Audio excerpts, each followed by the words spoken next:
This is not a dream. We are using your preferred podcast provider as a receiver.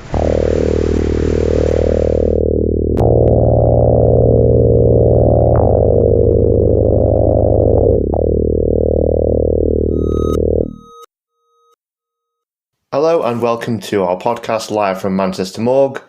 If you're new to the show, you may be surprised to know that it's not actually about morgues, mortuaries, nor any sort of preparatory measures for dead bodies. Which is a shame. It is a shame. I'm Gary, this is Ken. Hello, Ken. Hello. So we pick a couple of horror films every episode we think would make a great double bill.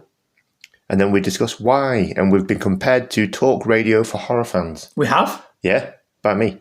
Oh. No, someone did say it was like the radio. Okay. Yeah, like that's listening good. to talk radio. And I mean, it's got to be for horror fans because that's what it's all about. People also like to listen in whilst they're doing their ironing. So we've had ironing and someone else a few months ago said folding clothes. Yeah, chores, essentially. Yeah. Good chore background talk we are. Yeah. So tonight we're going to talk about certainly two of my favourite 80s horror remakes where people get melted. The Fly and The Blob from 1986 and 1988, respectively. I was thinking this right in the notes, so these are quite old, obviously. The last episode was Rawhead Rex. Yes. And White Worm. And then before that was The Howling, which was 1981. Yeah. I think we're losing the millennial market by covering all these really old films. Yeah. So with that in mind, next episode, we're going to be talking about something a bit more recent. Well, an old one and a new one, actually. We're going to do the haunted house ones. Yeah. So we're going to cover The Conjuring. We're going to be topical and do The Conjuring because the new one's just come out. And possibly the Amityville Horror alongside it. Also, there is a new Amityville Horror been announced. Has there indeed? There has. So there's now 137. So what is it now? Because it's been in a lamp, about 8 houses. There's been a possession. There's been one in space. Tower block. There was one in space, wasn't there? There was one in... I'm pretty sure there's one in space. There's always one in space. There's a prequel, there's a flashback, there's a midquel, there's an... So what's the carry on Amityville? Yeah. But we'll do that. They're interesting films. Yeah. All right. But we're doing The Flob now. We're doing The Flob now. The Flob. Yeah. And The Fly and The Blob. Just a quick caveat. Just before we get into this, make sure you watch the films first, otherwise you might be spoiled. Oh, that's good. They're quite spoiler heavy on the old discussion. So before we do that, what have you watched this week? I watched things.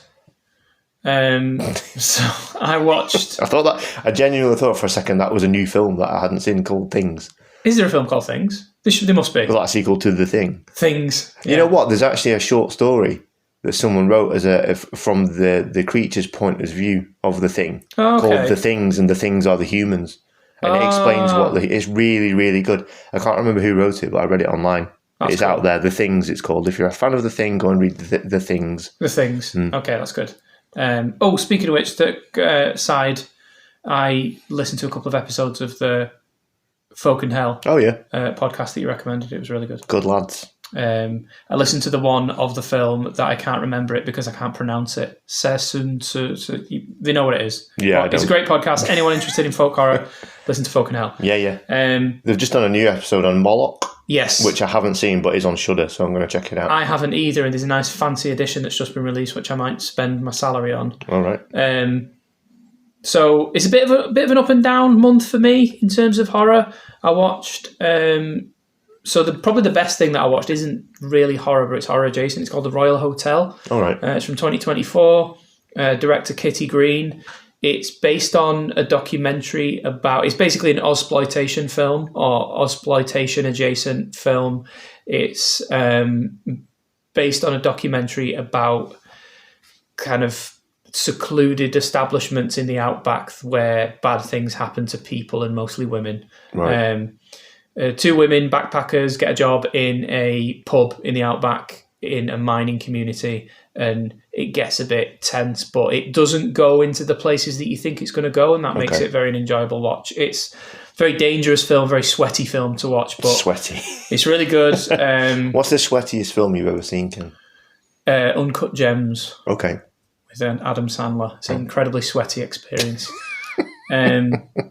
So yeah, that's really good. Julia Garner's in it. Recently been seen in Weapons. I've tried to watch all of her films. After I watched The Royal Hotel, I watched Kitty Green's debut film, The Assistant, which was also really good. That's a kind of post-Weinstein, isn't it shit being a woman working in Hollywood in an office sort of deal. I imagine it is. Yeah. Really good. I also watched Dangerous Animals, which is the film where the Jai Courtney, the Australian actor, that's on my list. It's okay. Yeah. It's I okay. thought it'd be a bit of a laugh. He's having loads of fun in the role. He's fun anyway, like he was fun as Boomerang in the Suicide Squad. He's not a great actor, but when he's just let loose, especially getting to use his own Aussie accent. Yeah, fair enough. It was fun, but it was okay. It was a fairly generic, like, serial killer shark film. Well, it's about sharks, so I'll watch it. I like shark stuff, yeah. It's worth a watch. And then I saw I Know What You Did Last Summer 2025, which is a bag of shit. I haven't seen the first one.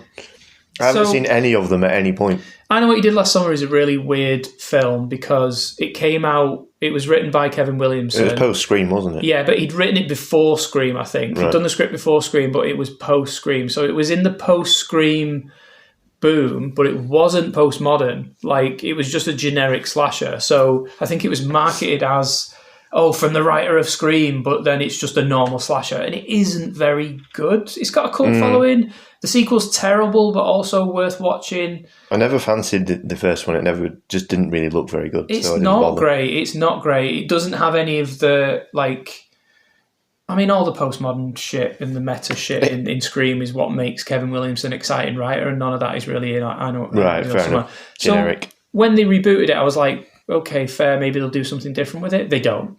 They try and update a lot of things. They try and make it modern. They try and flip some of the gender archetypes, which is great, but it's really fucking shit and it's boring. It's shit and it's boring, and they bring in the legacy characters. So Jennifer Love Hewitt's in it, Freddie Prinze Jr. is in it, you get a Sarah Michelle Gellar cameo, and they just screw them over. No, that's a shame. Because Sarah Michelle Gellar's mint. Yeah, she is. We got new Buffy coming soon. We have got a new Buffy, and she is Buffy in it, isn't she, again? She is, so it's a fast forward in the story, I think. But yeah, I Know What You Did Last Summer, 2025. Watch it if you want to fill your slasher bingo card, but it's shit. Right. I'll give it a miss then. And yeah, that's it for me for horror this month. I've watched a few things, but I can't speak of them yet because there's kind of screener things that I can't talk about. Oh, yeah? You've got embargo. We do embargo stuff. We've got embargoed, yeah. See, I'll leave that for the news bit. But okay. I have been watching Alien Earth. Which is still fantastic. I've only just caught... There's 6 episodes out now, and I just caught up with episode 5, which is, as you pointed out, like a mini Alien film in itself. Yeah. It's the flashback episode that I won't spoil. Because it's quite recent, but yeah, absolutely cracking. Yeah, my favourite episode so far. I was a bit middling with it all. Like, I've consistently watched it, so I know I'm enjoying it, but I don't think I love it yet. Up until this latest episode, and I thought that was really good. Yeah, it also ends with the only good Smashing Pumpkins song. That's a terrible thing to say, and it's completely untrue. But yeah, every episode so far has ended on a banger of a song, so I'm assuming episode 6 will as well, but I haven't seen it yet. I don't even like Tool, but I really like that Tool song that's in like episode 2. Well, everybody likes that Tool song. It's the Tool song. Well, I don't like Tool, do I? So I've got to like that song, haven't I? Anyway. News. Bit of news for you. Robert Englund is getting his Hollywood Walk of Fame star. Oh, great. He's getting one. He's old Freddie. Speaking of Robert Englund. Let's speak of him. I was flipping movies on something, maybe Tubi, I don't know. And I saw there's a Mangler Reborn. No way. And everyone I've told, apart from you who I'm telling right now, have had no idea what I'm talking about. What the hell is the Mangler? I've even read the story of the Mangler. Yeah, it's a short story by Stephen King, who is in the news this month with one of his films coming out. Yeah. And they've rebooted it. Robert Englund was in the first 3 films. There's like 5 of them. Jeez, I didn't know there were 5 of them. There's loads. That's Mangler core knowledge. Yeah. Wow. So yeah, Mangler Reborn is a thing. Mangler Reborn. So just slightly more personal news for us. Grimfest, Manchester's very own annual horror festival, is back this year. And 9th to the 14th of October, I think. Yeah. I'm going to hazard a guess at. And we have been invited to do a bit of press coverage. So we're hoping to reach out to some people and get some insights into a future episode in the near future. That's exciting. We might even be there. We will be there for some screenings, yeah. I think. Yeah. But yeah, exciting news. Exciting news. Big things are happening for the Morgue boys. Yeah, we sound excited, don't we? Yeah, we sound thrilled. Yeah. We are really. We're just not very passionate about things. Well, we stood in a morgue, so... Yeah, we're still... It's very cold in here. It's cold in here. Flies everywhere. Yeah. Right, anyway, speaking of flies... Didn't even do that consciously. That's pretty good, that. Yeah. That's pretty good. Edit out the bit where we noticed that we did something smart. No. And then... No, okay. So it's got to be genuine. So yeah, the fly and the flob. So the fly and the flob. Two of the greatest alongside... It's the holy trinity of 1980s, 1950s remakes. Which is also the third one is The Thing. And we've got the Blob and the Fly. The Blob has unfortunately faded into obscurity because it's just not available to get or distribute. Yeah, you anywhere. Can't get it anywhere. I tried to rent this. I ended up finding a DVD on somewhere, but it was you can't stream it anywhere. I have an interesting conspiracy theory about that. It's not a conspiracy theory. It's my conspiracy theory anyway. Just speaking of DVDs real quick, when I've got The Fly and The Fly 2 in a box set, which I cracked open to watch The Fly the other night, and the DVD, it's got an advert in it for another box set of The Jewel of the Nile and Romancing the Stone. Oh, what a double bill. What a double bill. I love those films. Yeah. Michael Douglas, Kathleen Turner. He was a leading man once. He was. Both. So The Fly and the Blob, both creature features, 1980s, part of the cycle of remakes of 1950s B movies. Starting in the 70s, we got Invasion of the Body Snatchers, we got The Thing, we got the Blob, we got The Fly. Yep. There's a few others mixed in there. All of them kind of break a lot of new ground, mostly in special effects, which is kind of great. All of them follow up. Well, most of them follow up films that aren't great. Like The Blob is only really notable for having Steve McQueen in it. It's not a great film. I think I've watched the original once when I was younger. I seem to recall thinking that the special effects kind of held up quite well for a 50s film. Yeah, they do. The 80s one absolutely does. Definitely. We'll talk about the special effects. Yeah. So they both utilise cutting-edge practical effects, and they both share a cinematographer. So Mark Irwin, who did most of Cronenberg's work, actually did The Blob. No way. Didn't know that. I did not know until researching for this episode. I didn't do any research, that's why I don't know. I'm the one that does the research. 1986, David Cronenberg, The Fly. Potentially, I think it's my favourite Cronenberg film, which is kind of I don't know. A lot of people will probably say The Fly is their favourite Cronenberg film. It's mine, but then I don't have much frame of reference. I haven't seen loads of them. I flip-flop between The Fly and Dead Ringers. I've seen The Fly, The Brood, and Rabid. I've seen those three. All of his early stuff is great. Dead Ringers is great because of Jeremy Irons, but The Fly is pretty much, for better or worse, The Fly kind of informs Cronenberg's career. If anyone thinks of like Cronenberg body horror, they think of The Fly. Yeah. The Rick and Morty joke of, we really kind of Cronenberg this town. That universe, They all look like The Fly. They're all like abominations. Yeah. So it's a tragic love story. It is. It's a grand operatic tragic love story with a beautiful, grandiose score by Howard Shore again, who did Scanners in a previous episode. Also did Lord of the Rings, so you might know him from that. But yeah, he worked on, most of Cronenberg's films. And I think from the outset, I think this is yet another film that I probably shouldn't have watched when I was a young kid. I watched The Fly way too young. But I did, and I remember thinking just with the music, like I was watching something big. Yeah. Even though... It's Howard Shore, isn't it? Howard Shore, yeah. Yeah. Even though, and I did my notes and I was like, right, I'm ready. And then I thought, hang on. It's a real economic film because I never noticed. It's in like 3 locations. Yeah. It's quite sparse, isn't it? It's in Seth Brundle's warehouse, the office of the media office, and then like in the street, like a bar where he does the arm wrestle, and then that's it. Yeah. But it costs like, I think it cost $11 million Canadian Here's something, dollars. actually, an observation that we made. I watched this with my family, minus my 10-year-old, and my wife pointed out, it gets straight into it as well. There's no inventing the teleporters; it's already done. Yes, it's just bang straight in. So you get a bit about like a prototype. He shows off a prototype which gets used at the end of the film. But yeah, they're there. They have like this gorgeous like honeycomb design. He's already done the first few experiments on monkeys. Poor baboons. Apparently, the baboon that lives is a famous like baboon actor. Famous baboon actor called Typhoon or Tornado. Right. He's got a cool name. You look very friendly. Baboons scare the shit out of me. Yeah, well, they will kill the shit out of you. yeah.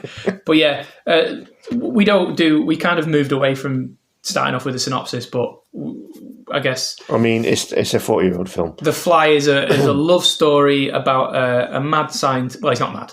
He's not mad. He's not mad. He's eccentric, I would say. He's an eccentric scientist who meets a journalist, and they fall in love, and he turns into a fly. He accidentally uses his cutting-edge transportation tech, and then ends up turning into a fly because a fly gets in there with him. Fly in the ointment. Anyone who's very good, yes. Anyone who's seen Fly in the Telepod, anyone who's seen the Fly versus Fly episode of The Simpsons has seen The Fly. Wait, so hang on. I was thinking about this because we were talking about the other night when I rewatched it about the original film. Yes. And the ending where, because the question was raised watching the David Cronenberg one, what happened to the fly? Yeah. And I said, well, actually, that gets answered in the original one because in the Vincent Price one, he grows a fly head and arm, and then there's a fly flying around with a human head and arm. Yeah, and then he gets Bart Simpson, that happens to him, doesn't it? Yeah, so it's in the episode of The Simpsons, it's a mix because it's the plot of the 50s one, but the telepod that Homer uses is shaped like the one from the 80s, right. So it's like a mix. But yeah, the 50s one is really good. Vincent Price is in it, I think, and it's like scientist does the fly thing, but it's kind of a half and half swap, whereas in Cronenberg, it's like a blend. He's all about post-humanism, isn't it? As a theme.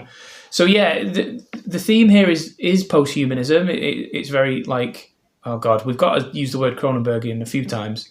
So but the big thing about The Fly is, maybe more than any of his other films, it's about disease. It's about the decay of the body. Yeah. So when people think of body horror specifically with his films, it's about change and like you changing into something. He does change into a fly, but this came out during the AIDS crisis. I was going to say mid-80s, isn't it? Yeah, so this is... Makes sense. It's an AIDS film, really. It's a film about, like, especially the love story aspect of it. Gina Davis's character, she's having to watch her partner waste away. So he's got a cancer. He's got, like, this horrible disease.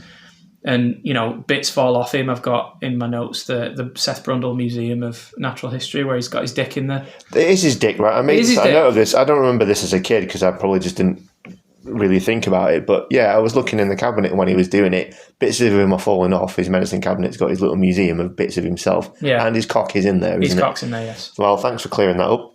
Yes, every time I rewatch that scene, I look for other stuff because I'm like, right, the cock's there at the bottom of the shot. Is that a ball? What is that? I didn't go back to investigate, but I did notice a cock-esque thing in a jar. Cock-esque? A coquettish. I don't know. Anyway, that means something else, but yeah, yeah. Right, hang on, you'll like this. Okay. I've got some slight trivia, right? Gina Davis and Jeff Goldblum were romantically involved at the time. They were, yeah. They were a couple, a real-life couple. And that makes it work. That really does make it work. Yeah, there's a lot of chemistry between them. Yeah. And this is a good one. My niece Ali pointed this out, right? So if you Google, you'll remember this from watching the film, but for listeners' benefit, if you Google Jeff Goldblum fly suit, it'll show you what he wears for the beginning part of the film, which is like a grey tweed suit jacket. Yeah. A red tie and a white shirt. If you Google Mr. Bean... Oh, he's dressed like Mr. Bean, He's dressed like Mr. Bean. Actually dressed like Mr. Bean. They look exactly the same outfits. And not only that, but they have the same philosophy in that, like, Seth Brundle says, like Einstein, he just wears the same thing every day. And Mr. Bean wears the same thing every day. Yeah, and as my niece pointed out, there's actually an episode of the Bean cartoon where they do the same gag where Seth Brundle opens his cupboard and it's all the suits hung up. And Mr. Bean does the same thing in an episode of Mr. Bean. Oh, that is insane. Yeah. So, thanks for that, Ali. That's fantastic. I will never be able to watch The Fly or Mr. Bean again. You cannot unsee that thing now once you've looked it up. So, yeah, please, listeners, do look it up. You'll see what we mean. Wow. That's blown my mind, that. Yeah, it blew my mind when she said it. I was like, how have I never noticed this before? Wow. Yeah. Okay, I'm stunned. Beandle Fly. Beandle Fly. I feel like we should write off to Jim will paint it with that fact and see what he does. Oh, that's a great idea. Yeah, good shout. But yeah, so Man Turns Into Fly. Let's go through. So both of these films, we need to really dive into the effects work. So we've got effects work from Chris Wallace. I was listening to a Jeff Goldblum interview, and he pronounces it as Wallace. So we'll go with that. All right. So Chris Wallace, and the makeup designer is Stephen Dupuis. Wallace worked on Gremlins and would work again with Cronenberg on Naked Lunch. Nice. I think he got an Oscar for The Fly. He directed The Fly 2, which we'll maybe talk about in a sec. Fly 2 is terrible. Fly 2 had kind of great effects, but it was a bad film. Great monster. The fly looks dope. Yeah, the fly looks really metal. Doesn't really look like a fly. It looks like a great monster. Yeah, the Fly 2, it's like, when I was a kid, I enjoyed the Fly 2 because you were a kid and you're like, oh, I want more cool monster flies. Yeah, that's the reason that anyone will watch that. I didn't like the horrible mutant dog that they keep in a dungeon. No, that's pretty gross. But there's a lot of cool effects like that. If you like horrible mutant-esque things and big fly people, then that's your film, isn't it? The Fly 2. It's definitely a cash-in film, but it's worth watching. Yeah, I like Eric Stoltz in it. Yeah, I like Eric Stoltz. He's one of the Pantheon of Gingers. Yeah, he is. Yeah. Wayless worked on Gremlins, did Naked Lunch, directed A Fly 2. Dupuis, the makeups guy, has basically done everything from MCU movies to RoboCop. He's like a giant of makeup design. That was the effects stuff on The Fly. All kind of groundbreaking stuff. Goldblum kind of like really kind of runs into it. He was like going around to Chris Wayless's house trying on the makeup and everything. So like this is in the old days. So it's like, I mean, it takes ages to do makeup nowadays anyway, but he's like 10 hours and trying to get into all that fly stuff. And he really kind of sells it. I think it's an early example, with it being in the 80s, of seeing a single actor really kind of go into that transformation using all the special effects design. Through half of the movie, he's in makeup. Must have been hard work. I mean, you know how long it takes to put makeup like that on people. Yeah, and it was Jennifer Lawrence famously didn't want to do Mystique anymore because it was such a pain in the arse. Oh god, yeah, 8 to 10 hours of body paint. Yeah. I've got another effects note. It's kind of a trivia. So, The Fly is gross. It's one of the grossest films ever made. Yeah, it's horrible, isn't it? It continues to be a uniquely gross film. One of the most horrible things for anyone is the vomit scene. Yeah. So flies vomit on things to break them down, and he actually does this on a person. Melts a guy's hand. And his hand his is foot like off. Yeah. He's in the sequel as well. Like, because he's the only guy that comes back. In it. Is he actually? John Getz, he comes back for the sequel, and it's really funny because he's got like stumps and stuff. Sure. It's funny. Here's a bit. It's just while we're on the subject of puking. Right early on in the film, Seth Brundle talks about how he puked on his tricycle. So there's a bit of foreshadowing there. Because he's got motion sickness. I think isn't that the way? That's why he wants to create. He doesn't want to travel by car or whatever. Yeah. Yeah. But the fact that he references that he puked up, and then later on he's just puking up quite happily all over the show, just to eat people. Yeah. And then sucking it up. Yeah. My note was the puke is made from honey, eggs, and milk. Nice. So. Right. Sounds all right. Actually. But just imagine how many takes, right? And like, have they made a pre-bowl of like honey, eggs, and milk? He's got to drink it, and there's puke it back out. And there's like 10 to 20 takes. Oh, guts would be rotten, wouldn't It's all congealing. Oh, what a day after he must have had. One of the things that I found funny watching it again was it's really interesting how he tells Gina Davis' character. I can't remember. I've forgotten the character's name now, but he's telling her how he assembled the telepods, and he tells a bunch of different people to give him a bunch of different components. They don't know what they're doing, but he just puts it together, so no one knows. And it really reminds me of how Batman puts all his stuff together. That's true. Yeah, just so people can't put it together. Yeah, he orders the ears from like Thailand and like 1,000 cows from here. Have to order 10,000 so nobody suspects anything. Here's another observation of mine, right? So you might say that if he's ordering bits from different people because he can't really build them himself and he just puts it together, he's kind of standing on the shoulders of giants. Yeah. Which he's quite opposed to in a later film, in Jurassic Park. Yeah, exactly. He's talking about John Hammond says you shouldn't be doing that because you've stood on the shoulders of giants and you haven't worked out for yourself. He's got a trajectory, Jeff Goldblum, in his career. He's like, I'm going to explore this. Yeah. My only things I had to say about The Fly are two of my favourite lines in all of cinema. The poster line, "Be afraid, be very afraid." Yeah. It's really hard. It's really easy to forget that is in The Fly, but when you hear it, Gina Davis says it, it's a dope line. Yeah. And when he has the big rant against her, because when he first gets spliced with the fly, his dick's not falling off. He turns into essentially a superhero. Yeah, he does. and he wants her to do it.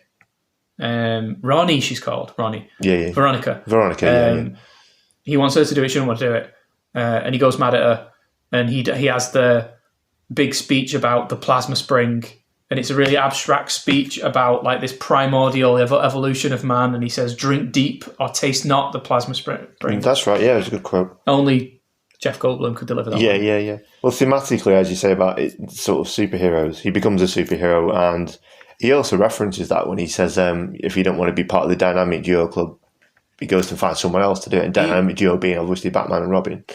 Yes, but we've talked about in a previous episode. This isn't the first time we've covered Cronenberg. We covered Scanners recently, which was kind of his anti-X-Men film. Yes, and this is his anti-Spider-Man film. Oh God, that's not a connection I made. That's fantastic. I didn't really pick up on it until I watched it the other night, but it's the same thing. He's crawling around walls, getting hairs out of his fingers and all sorts. When I was researching Scanners, I couldn't find anything explicit about that X-Men connection. And I don't think you'd find anything specific about what you've just said. So I think that Cronenberg is like a closet comic book nerd. Yeah, he definitely And all is. his scripts are just like, what if I could make this like I gross? said, if you're saying things like dynamic duo club, you don't say dynamic duo unless you're a Batman fan.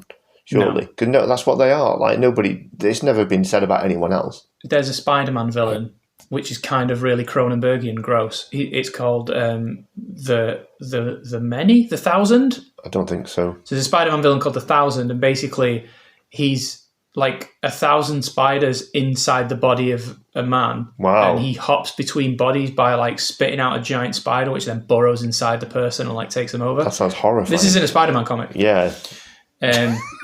Jesus Christ. I have trivia. I have some trivia about The Fly. I have trivia about both of these films. Best trivia about The Fly is it was produced by Mel Brooks. Legendary Jewish comedian, filmmaker Mel Brooks. He produced a lot of stuff in the 80s. Wow. And he kept his name out of things so that people obviously didn't see Mel Brooks in the credits and were like, oh, it's going to be a comedy. But yeah, Mel Brooks produced it. Cronenberg has a cameo. He's the one delivering the giant maggot. He is, yeah. I would actually made that in my notes as well. Yeah, he's the doctor delivering Gina Davis' maggot boy. Maggot boy, yeah. Eric Stoltz. Which actually does happen at the beginning of the sequel, doesn't it? Although it's not Gina Davis. It turns into Eric Stoltz. She's recast. Yeah, because why would she? You wouldn't, would you? She's not got Jeff in it. No. So, really interestingly, we covered, I'm pretty sure, at least in our Kills thing that we did way back in the old... And a previous life. Our old podcast, yes. We did Jason X. We did, yeah. And I always wondered why David Cronenberg was in Jason X. Yeah, he is at the beginning, isn't he? And I was like, he's had cameos in horror films before, but like, why specifically the 10th Friday the 13th film? Odd move, yeah. Most of the effects team that worked on multiple Cronenberg movies, including like Naked Lunch and like The Fly, were involved in Jason X, including Jim Isaac, the director of Jason X. So, yeah, there you go. And Jason X was a Canadian-funded film, so it's entirely possible that Cronenberg was just, like, bringing up the Canadian end. Well, that makes sense, yeah, all right. But, yeah. Cool. One more observation by me, if that's all right. Of course. So, there's a bit we've talked about the baboons. There's 2 baboons involved.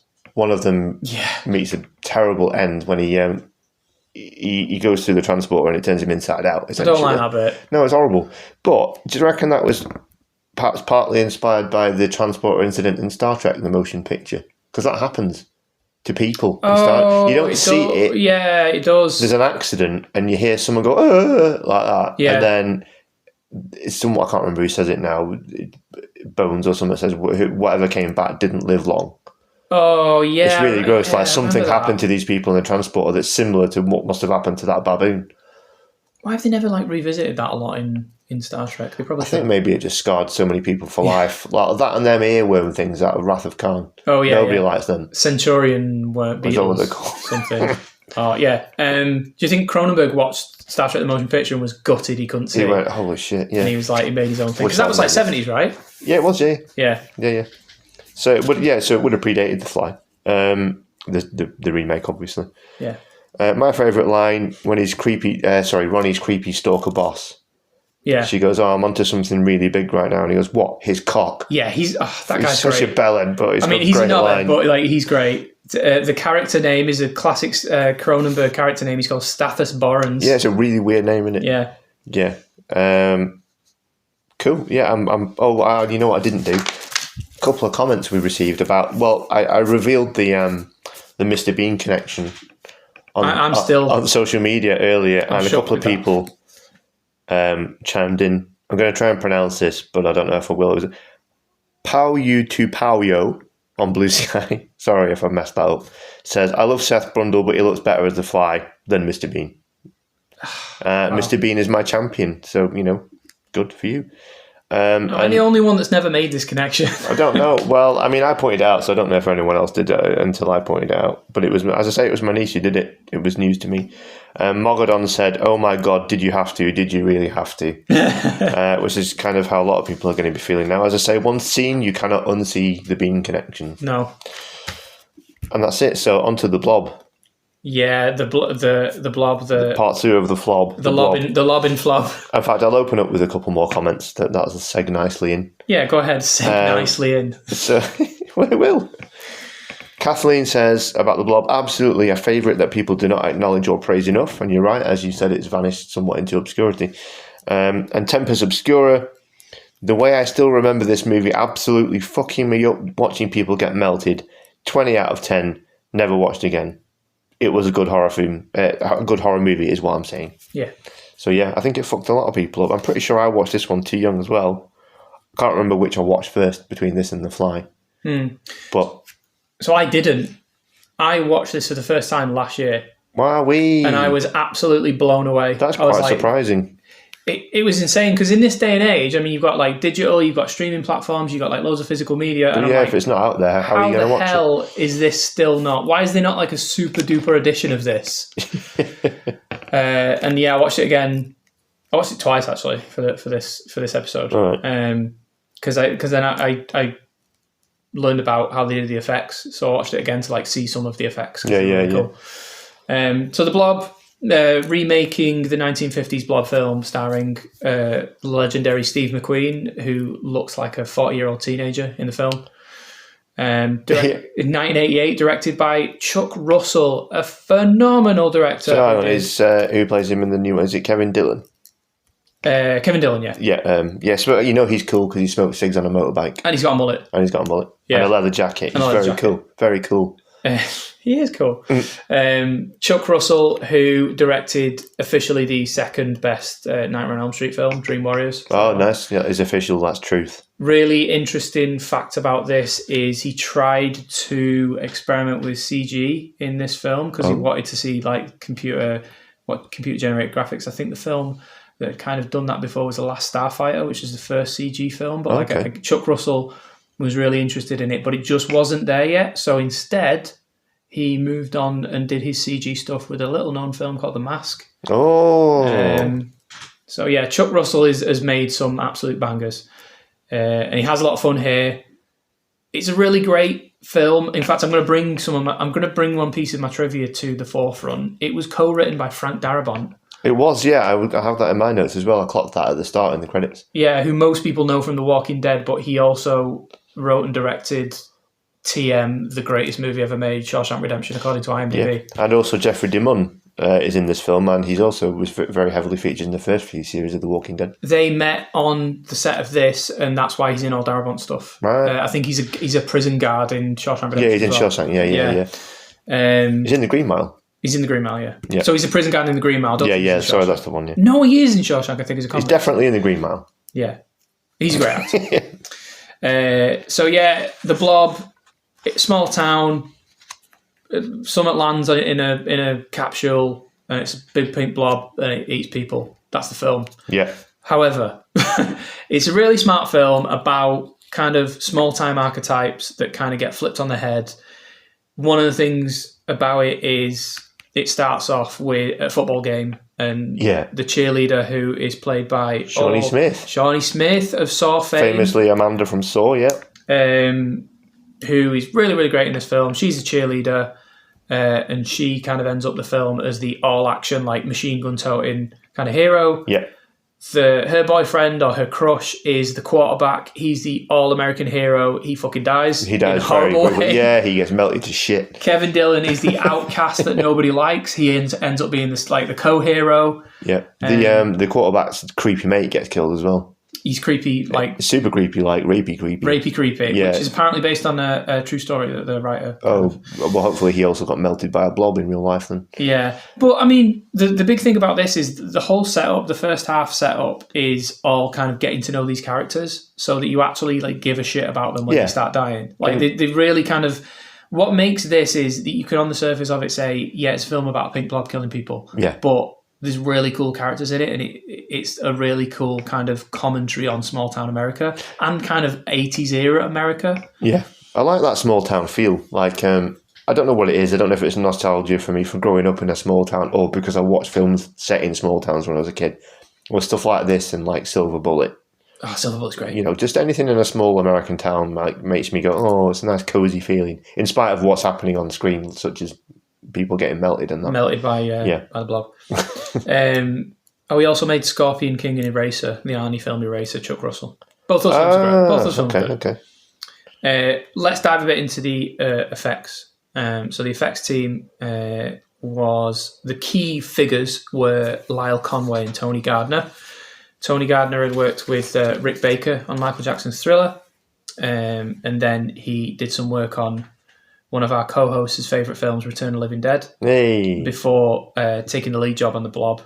He's since founded Alterian Inc., special effects company that's worked on things like Darkman, previous episode, Army of Darkness, previous episode in the Old World, Hairspray, Addams Family, all sorts of stuff. Addams Family? Yeah. Not seen that for a long time. Up to and including There's Something About Mary, so I can only assume that he did the jizz in... Yeah, I mean, if you're doing special effects, you're going to do that jizz, aren't you? Of course. And then Lyle Conway was a puppeteer for Jim Henson's Creature Shop. I could just say that because they're all fucking geniuses. Yeah, fine, He worked on Dark Crystal, Little Shop of Horrors, went on to do Blade, Deep Rising. Wow. All good stuff. So this is like... What a resume. These are superstars. I think Conway replaced Gardner after like a shake-up a bit later in production. But they both did like the lion's share of the work. The Blob is really cool. It's Pinkamorphous thing. It's Pinkamorphous thing. It's not petroleum jelly, but it's a type of like food jelly inside like a silk blanket. Right. So that it kind of cool. It remains kind of gelatinous and viscous. And silk kind of shiny as well. And silk kind of shiny. And what it would do is it would gradually over the day of shooting, it would seep through the silk, so it made it look. So they didn't really have to do much. They just like spray it with a bit of water. Oh, right, cool. Most of the practical shots are the effects guys just underneath it, just moving it about. And there's a lot of stuff where they just like just drop it on people, do reverse shots. Yeah. The bit in the car is really interesting because the rapey mate, who is a bit rapey, is a really kind of funny scene where it's thematically flipped. You think he's going to do something bad to the girl. Yeah. Turns out she's already been blobbed. Yeah. Rika Eleniak of Baywatch fame. Holy shit. In an early role, yes. Oh, that's good. That's a good pull. Yeah. And then she kind of blobs him. Yeah, there's a lot of blobbing going on. There's a lot of blobbing. She blobs him, but that's kind of the setting of the car is turned to the side, and they just kind of drop some stuff on him, so it looks like it's attacking him. Yeah. Like horizontally, but it's actually vertical.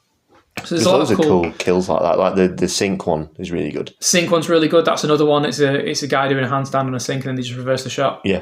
It looks like when his face gets sucked up like by the thing initially, it's like someone's hand in the thing in a blob suit. Yeah. Sorry, the blob. Grabbing him. Yeah, grabbing him by the face. And I like how it looks like the sinkhole is like malleable because it's like stretching as his head going in. Yeah. My favourite shot in the movie is the phone box. Yeah, that's really cool. The woman's in the phone box and the blob's just all around it, and it just kind of like cascades in. Yeah. And that's like a quick edit where it's like it's the woman, and then it cuts to like a dummy, and it just like yeah. That's a great shot. And then that's the point you find out what happened to the sheriff because he's sort of inside the blob. He's floating around. See him, but his eyes are moving like he's still alive in there. It's horrible. He's just enveloped by this thing slowly being melted alive. Nice little bit. Quite horrific. Nice little bit of trivia I think I got from I watched the Red Letter Media overview of this, which was quite good.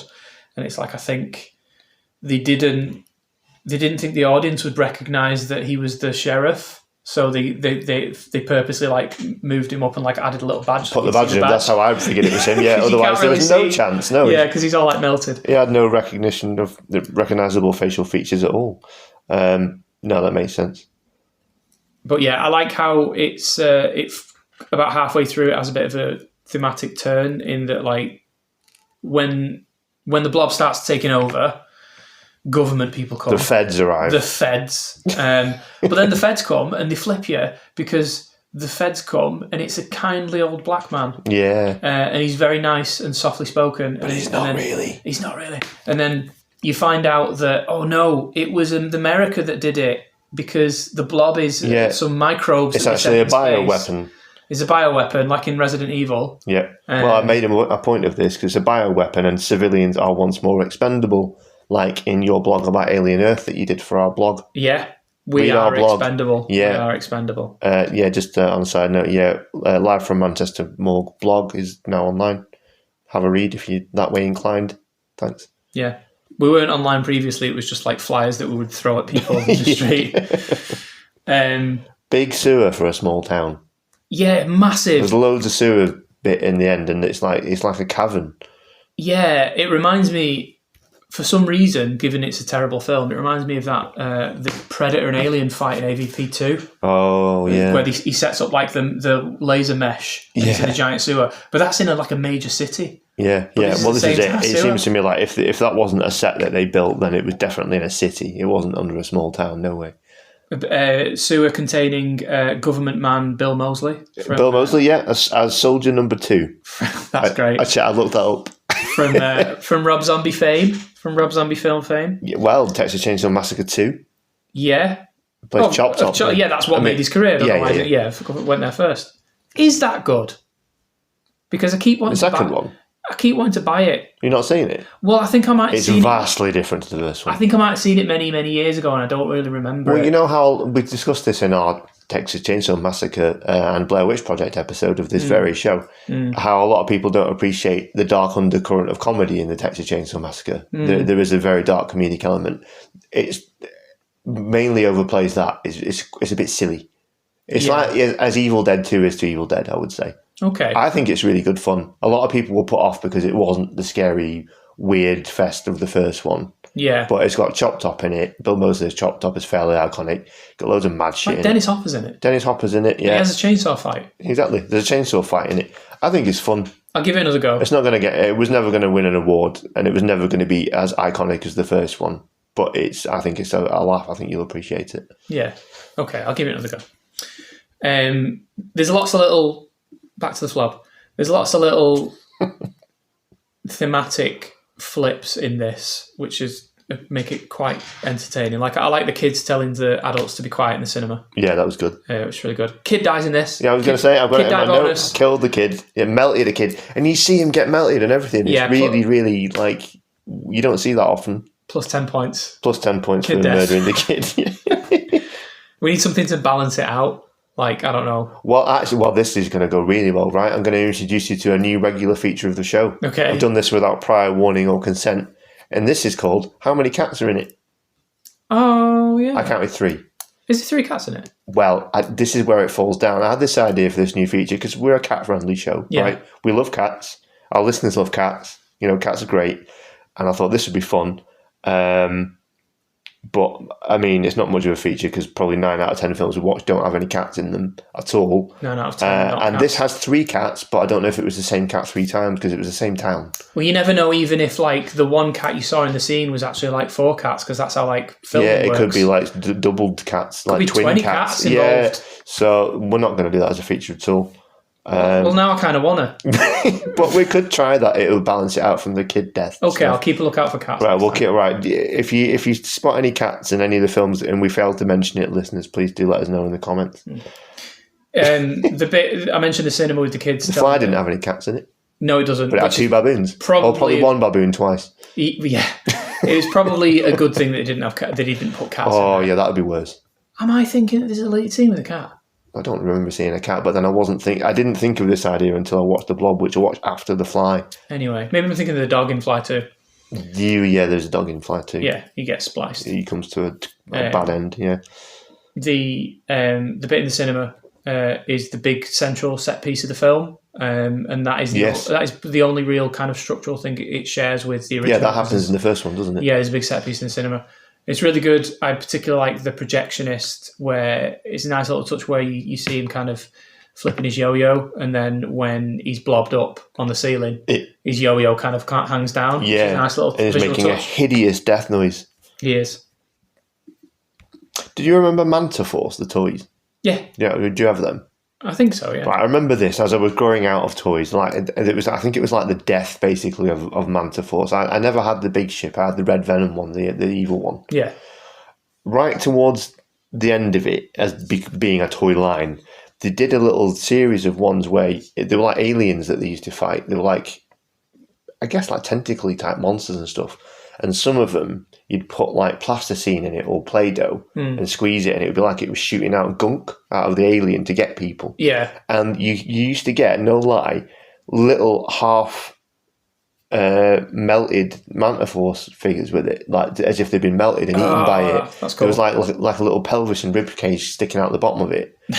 Yeah, so I mean that clearly must have been influenced by The Fly or something similar to do with the 80s. Yeah, because this would have been yeah. like kind of the 90s when it was dying out. Yeah. Yeah, but that kind of child's toy was a thing back in the 80s. Only if you can get 90s. them on eBay. You probably can or vintage. Someone will have some melted Manta Force, guys. Melted Manta Force. Melted torsos. Manta Force. Yeah. Do you have a torso? I'm missing the torso. I've got a lot of trivia from this. Okay, cool. But The Blob's a great film. It's the most fun film on this list of two. Yeah. I prefer The Fly. I think The Fly is an objectively better film. The Fly's a classic, really. Yeah. They're different films. Yeah, they are different films. But again, thematically part of that. I mean, there's a lot of thematically I similar think stuff. the thing to say about this is like the filmmakers that made the 80s remakes genuinely tried to take the original concept and go their own way. And Yeah, they did.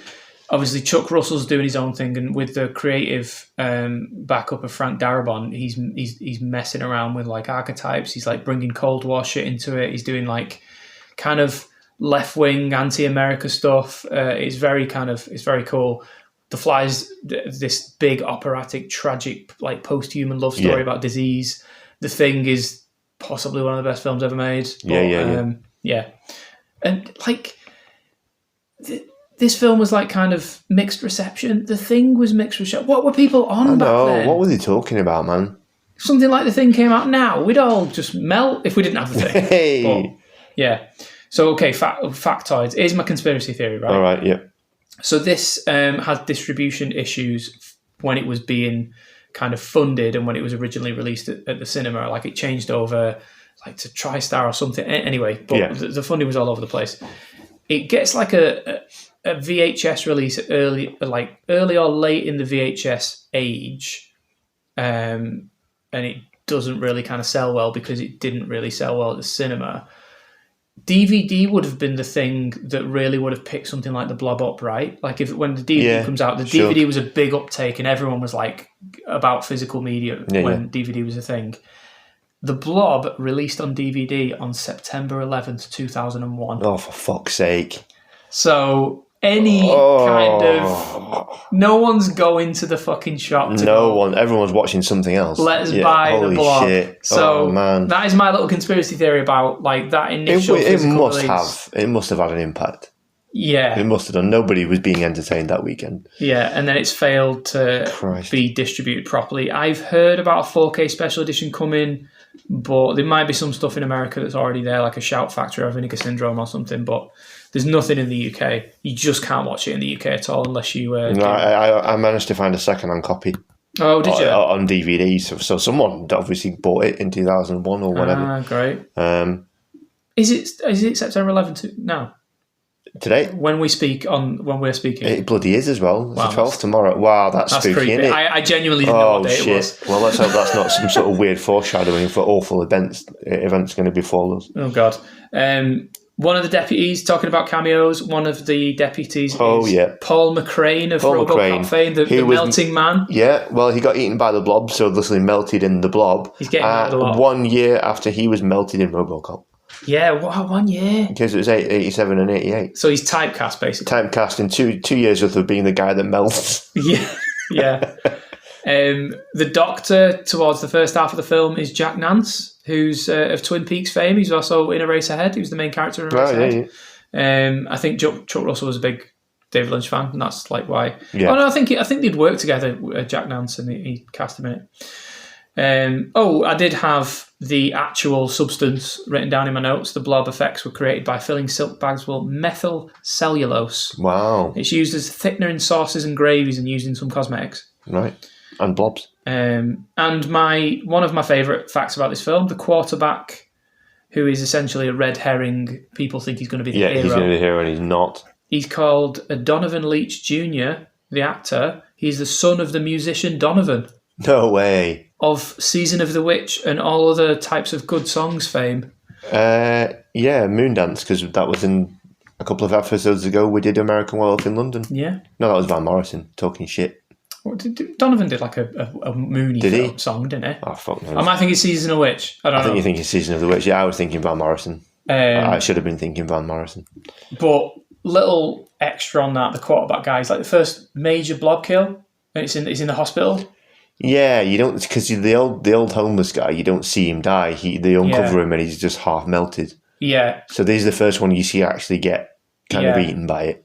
And that is this kind of like, I don't think they used the silk with his death, but that's like obviously all fully practical. Yeah. And they are basically pulling like fabric over his face really slowly, and he like can barely breathe. So that's the actual actor doing that. Oh wow, I wouldn't want to be in that. And Shawnee Smith, apparently her reaction when she comes into the room, that's the first time she'd seen the effect. Wow. So her scream is genuine. Wow. I mean, you can tell, thinking back to it, she looks absolutely terrified. Yeah. Wow, that's great trivia. Yeah, the Blob is a great film. I've enjoyed. I mean, The Fly is a goddamn masterpiece. I've seen it a million times, but I've only seen The Blob twice, and I want to see it many, many more times before I die. Hopefully not have been blobbed. No more blobbing for us. Or thank you very much. Into a fly. No, I don't want to. I don't want my teeth or my cock to fall off. Yeah. Anyway, on that bombshell. So next time on the Morgue, we're doing a couple of haunted house movies to get us in the spirit for spooky season, because it's essentially Halloween now. So yeah, tell us, get involved. Tell us what your favourite haunted house films are in the comments, and we'll talk about it in the next episode. That would be cool. Get involved. We'll give you a shout out. Shout out. Since you came up with portmanteau flob.